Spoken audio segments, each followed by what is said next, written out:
Alright, so today we're going to be completing the square to write the standard form, and we're not going to get all the way there, we're going to just get halfway there today. We're going to take these quadratics and turn them into vertex form so that we can graph them much easier. So starting off today, we have something called a perfect square trinomial. Look at these three examples. You don't have to write them out if you don't want to, but why do you think those are called perfect square trinomials? First of all, why is it called a trinomial? There's three terms. Why do you think, and I'll give you a hint, think about factoring it, why do you think it's called a perfect square? Because one of the steps. Close. So 9 is a perfect square, right? Right. What times Or what? is it just 3 times 3. 2 times 2? So it'll be x plus 3, x plus 3. Yeah, now if you take those square roots, what's the square root of 25? Oh, 5. But then look at these numbers here. Look at the b values. Yeah. So So They're 2 times. the square root of the c value equals. square root of the c value, What are these numbers called? completing the square. So if I were to factor this, what factors of 9 add up to 6? 3. It's the square root of 9, right? It's, oh my gosh, why does it keep doing that? What are you doing, dude? I deleted the screen. You gotta stop messing with me.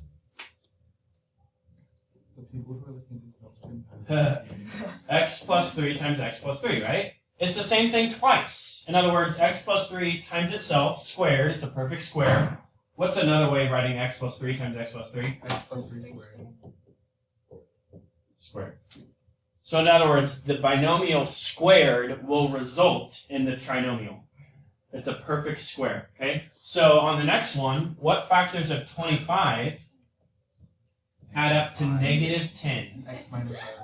X minus 5 and x minus 5. And if you think about it, negative 5, it actually is the square root of 25, because negative 5 times negative 5 is positive 25. So x minus 5 times x minus 5, which could be shortened as X minus 5 x squared. minus 5 squared. So once again, it's a perfect square. A binomial times itself results in a trinomial. And then the last one would be what?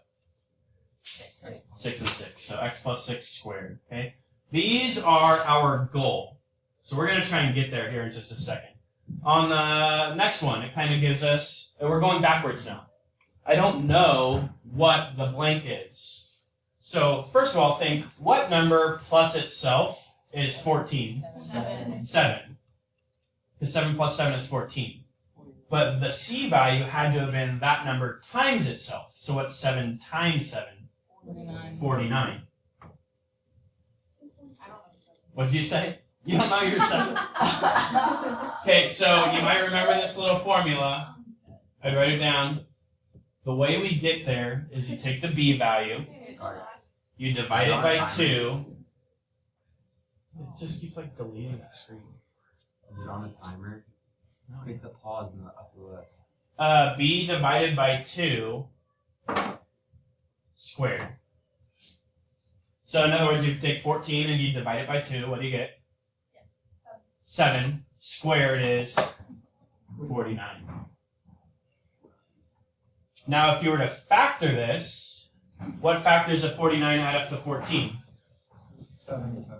7 and 7, which would be x plus 7 squared. Okay? Do these two on your own real quick. So what is b on the first one?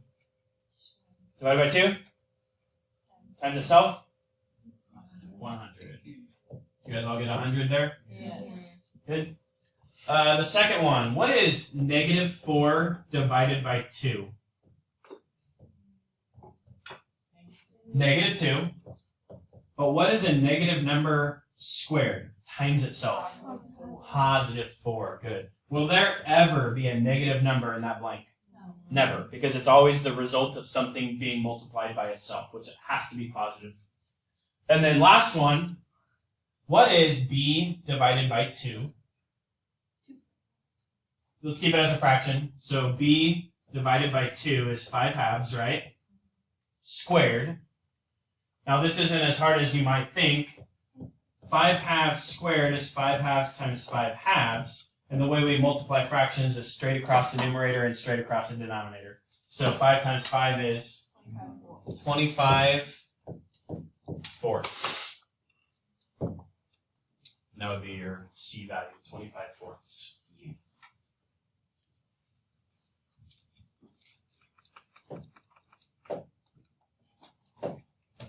Good. Okay, go ahead and write down this form real quick. You've seen it before, but just for the sake of reviewing and remembering, this is what we call vertex form of a quadratic. Y equals A times x minus h quantity squared plus k.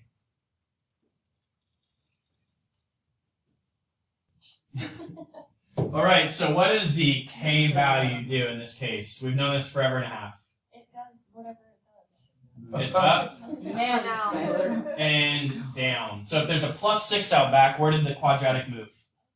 Up 6. Up 6. Okay, the h value, what does the h value do to the graph?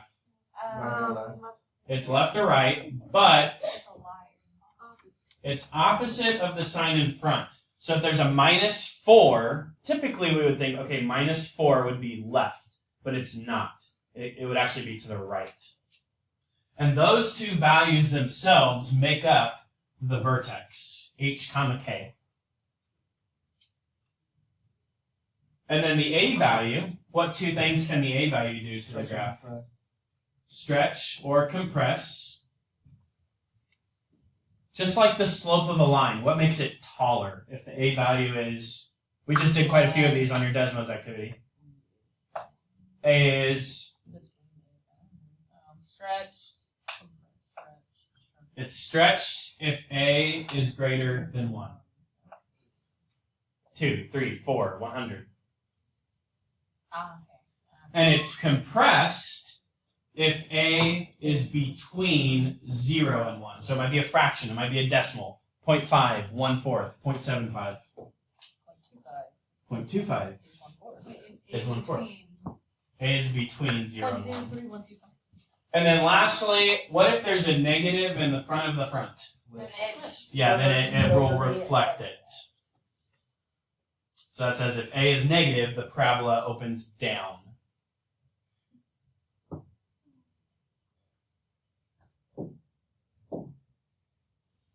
No. All right, so on your whiteboards, just on the blank side, doesn't have to be the graph side, what I want you to do is answer these 3 questions.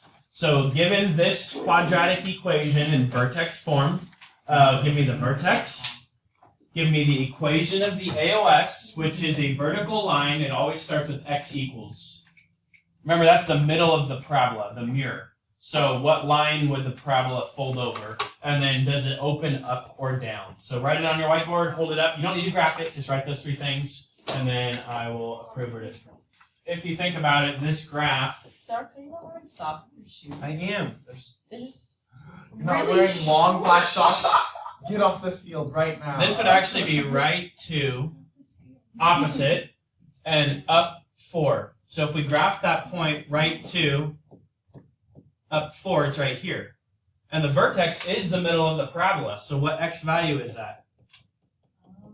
It's 2. So it's always going to be the x value of the vertex, which is 2. And then it's a positive a value, so it would in fact open up. Look something like that, so it would open up.